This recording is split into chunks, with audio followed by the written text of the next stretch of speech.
এই দেখো একেবারে নীল জল, নীল সমুদ্র। এটা কিন্তু দীঘা বা পুরী সমুদ্র নয়, জলটা দেখলেই তোমরা বুঝতে পারবে। এটা হচ্ছে ভারত মহাসাগর, মানে ইন্ডিয়ান ওশিয়ান। এটা যখন আমরা চেন্নাই গিয়েছিলাম, সেই চেন্নাইয়ের মেরিনা সি বিচের ভিউ এই দেখো তোমাদের সামনে তুলে ধরেছি। মেরিনা সি বিচে আমরা ভারত মহাসাগর দেখতে পাই, তারই কিছু ভিউজ নিয়ে আজকের এই ভ্লগটা। তো আজকের ভ্লগটা শুরু করছি। ওয়েলকাম টু পর্ণাসাস লাইফস্টাইল। এই দেখো সেই দিনকে সকালবেলা আমরা রেডি হয়ে আমি, আমার মা, বাপি আর হাজব্যান্ড মিলে একটা অটো ভাড়া করে বেরিয়ে পড়েছিলাম মেরিনা সি বিচের উদ্দেশ্যে। আমাদের হোটেল থেকে মেরিনা সি বিচের দূরত্ব খুব বেশি হলে 15 থেকে 20 মিনিট ছিল, একেবারেই বেশি সময় লাগেনি। যেতে যেতে রাস্তার ধারে দেখো কি সুন্দর সব ওদের মানে আর্কিটেকচারাল আর কি কালচারাল একটা হেরিটেজ তোমরা দেখতে পাবে। এটা খুব সম্ভবত ওদের কর্পোরেশন হাউস ছিল। আর তারপরে এই কর্পোরেশন হাউস পেরোনোর পরেই দেখো আমরা চলে এসেছি মেরিনা সি বিচের সামনে। প্রথমেই দেখো একটা মেমোরিয়াল, পরে এই যে এই পাশে দেখো কত বড় বড় কি সুন্দর সব হেরিটেজ। আমি জানি না নাম, তোমরা যদি কেউ নাম জেনে থাকো তাহলে আমাকে কমেন্টে জানিও। রাস্তা পেরিয়ে আমরা আস্তে আস্তে মেরিনা সি বিচের দিকে এগিয়ে যাচ্ছি। এই দেখো চারপাশে লোকেশানটা। মেরিনা সি বিচে যাওয়ার আগে তোমরা এই একটা লোকেশান পাবে, এটা হচ্ছে ওদের ওখানকার খুব ফেমাস একটা মেমোরিয়াল। ওখানকার যে সিএম, প্রাক্তন সিএম ছিলেন, মুখ্যমন্ত্রী, ওনাদেরই আর কি মেমোরিয়াল, স্মৃতির উদ্দেশ্যে বানানো। ভিতরে দেখো ভিউটা কি সুন্দর, চারপাশে ফুলের বাগান, কত সুন্দর সাজানো গোছানো, পরিষ্কার মার্বেলের রাস্তা। ওই যে তোমরা ওই স্ট্রাকচারটা দেখতে পাচ্ছ, ওর নিচেই আর কি যে মেমোরিয়ালসগুলো রয়েছে। এই দেখো এই চারপাশটা কি সুন্দর, সব গাছ দিয়ে সাজানো। এই যে মেন সেন্টার অফ অ্যাট্রাকশন, প্রথমেই তোমরা দেখতে পাবে এখানে এসে ওখানকার যে প্রাক্তন সিএম ছিলেন এমজিআর, ডক্টর এমজিআর, মানে ডক্টর এমজি রামাচন্দ্রন, তার হচ্ছে এটা স্মৃতিসৌধ। এখানে দেখো তামিল ভাষায়, যেহেতু চেন্নাই তামিলনাড়ুতে আমরা গেছি, তামিল ভাষায় কিছু লেখা আছে ওনার স্মৃতির উদ্দেশ্যে। ওই যে ছবিটা তোমরা দেখতে পেলে মালা চড়ানো আছে ওতে। এই যে তার চারপাশটা দেখো কত লোকজন, সেই সময় অত্যধিক গরম ছিল, আমরা ছাতার ব্যবহার করছিলাম। চারপাশটা কি সুন্দর দেখো।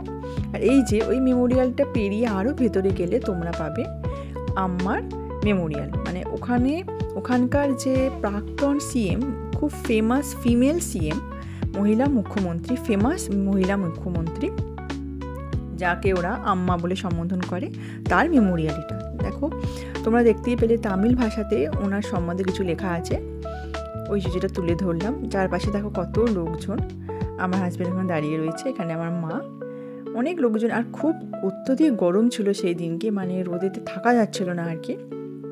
আর দেখো ওইদিকে একটা মানে গার্ডেন মতন ছিল, গার্ডেনটা সেই দিন বন্ধ ছিল, ওই জন্য আমরা আস্তে আস্তে সি বিচের দিকে এগিয়ে গেলাম। এই যে মেরিনা সি বিচের সামনে যে রাস্তাটা পড়ে, সেই রাস্তাটা দেখো বালির রাস্তা। অত্যধিক গরম হয়ে গিয়েছিল বালিগুলো, এবং তার উপর দিয়ে হাঁটা যাচ্ছিল না রীতিমতো। তা সত্ত্বেও কষ্ট করে হেঁটে হেঁটে যেতে হবে তোমাদেরকে, এই রাস্তাটা পেরোতে হবে সি বিচ পর্যন্ত যেতে গেলে। প্রায় তোমাদের ওই 7-8 মিনিট মতন হাঁটার পথ। চারপাশে দেখো কত মার্কেট, দোকান বসেছে। এই দেখো আমি আর আমার হাজব্যান্ড যেতে যেতে একদম আমাদের অবস্থা খুবই খারাপ হয়ে গিয়েছিল, মানে সি বিচে যেতেই পারিনি, তার আগেই দেখো একদম মুখ চোখ ঘেমে একদম একটা বিচ্ছিরি অবস্থা হয়ে গিয়েছিল। তারপরে সি বিচের কিছুটা কাছে আমরা পৌঁছে গেছি, আর কিছুটা এগোলেই সি বিচ পুরোপুরি। দেখো তার চারপাশে কত সব খাবার জিনিসের দোকান। যেহেতু আমরা সকালবেলা গেছি তাই দোকানগুলো একটু কম, সন্ধ্যের দিকে গেলে দোকান আরও বেশি দেখতে পাওয়া যেত আর কি, খাবারের দোকান বা জিনিসপত্রের দোকান। দেখো কি সুন্দর শাক দেখো বিক্রি হচ্ছে, শাক বা তোমরা বলতে পারো ঝিনুক, কত ধরনের সব সামুদ্রিক জীব, মানে যাদের আর কি খোলস আছে, সেই সমস্ত জীবেদের সব খোলসগুলো বিক্রি হচ্ছে। দেখো কি সুন্দর। আর এই যে আমরা অবশেষে চলে এসেছি একেবারে সি বিচে। আমি আর আমার হাজব্যান্ড প্রথমেই হাত ধরে একটু জলে, সমুদ্রের জলে পা ভিজিয়ে নিচ্ছিলাম। দেখতেই পাচ্ছ তোমরা, জলটা খুব ঠান্ডা ছিল, তবে সমুদ্রের কাছে এসে একটু ওয়েদারটা একটু চেঞ্জ হলো, একটু ঠান্ডা একটা আভা ছিল, অতটা গরম করছিল না। এখানে আমি একা দাঁড়িয়ে সমুদ্রের জলটা একটু উপভোগ করে নিচ্ছিলাম। দেখতে দেখতেই পাচ্ছ। খুব ভালো লাগছিলো, সমুদ্রের ধারে সে যেন একদম মেজাজটাই পাল্টে গিয়েছিল। এখানে দেখো মা একটু মজা করে নিচ্ছে, ছুটে ছুটে যাচ্ছে একটু সমুদ্রের ঢেউ খেতে, তারপরে ছুটে চলে এলো মা আবার। তারপরে আমি আর আমার হাজব্যান্ড একটু সমুদ্রের ধারে বসে একটু জলে পা ভিজিয়ে নিচ্ছিলাম, বলতে পারো কিছু স্পেশাল মোমেন্টস কাটিয়ে নিচ্ছিলাম। এই দেখো, যেহেতু সেদিনকে খুব গরম ছিল, প্রায় ওখানকার টেম্পারেচার 40 ডিগ্রি মতন হবে, আর মুখ চোখ একদম ট্যান পড়ে গিয়েছিল, দেখতেই পাচ্ছ। তার সত্ত্বেও আমি হাই করছি, ভিক্টরি সাইন দেখাচ্ছি। আর এই দেখো তার চারপাশে কি সুন্দর নীল জলে সবাই, কেউ কেউ চান করছিল, সবাই চান করে না, এখানে দীঘা পুরীর মতন সবাই চান করে না। কি সুন্দর দেখো নীল জলের ঢেউ একদম এসে আছড়ে পড়ছে উপকূলে। উপকূলটা তোমরা প্রায় ফাঁকাই দেখতে পাবে, কারণ এখানে দীঘা পুরীর মতন ওই যে প্রথমেই বললাম অত ভিড় হয় না, অত লোকে চান করে না, খুব কম সংখ্যক লোকই ওখানে চান করে, আর যারা করছে তারা হয়তো লোকাল তাই করছে। তারপরে দেখো আমাদের সি বিচ ঘোরা হয়ে গিয়েছিলো, প্রায় 2-2.5 ঘন্টা আমরা ওখানে কাটিয়ে আবার আমাদের হোটেলের উদ্দেশ্যে রওনা হয়ে গিয়েছিলাম। আবার একটা অটো ভাড়া করে নিয়েছিলাম। আর যেতে যেতে দেখো রাস্তার দুধারে কি সুন্দর সব মানে প্রাচীন ওদের যে হেরিটেজ বলতে পারো সেগুলো পড়ছে। এগুলোর আমি একটাও নাম জানি না, কিন্তু কত সুন্দর দেখো, তোমার মনে হবে যেন দাঁড়িয়ে দেখি দুদণ্ড। কি ভালো লাগছে দেখতে, সত্যি চেন্নাই সিটি তো, যেহেতু সিটি এটা চেন্নাই সিটির মধ্যেই পড়ছে মেরিনা সি বিচটা, দেখতে খুবই ভালো লাগছিল।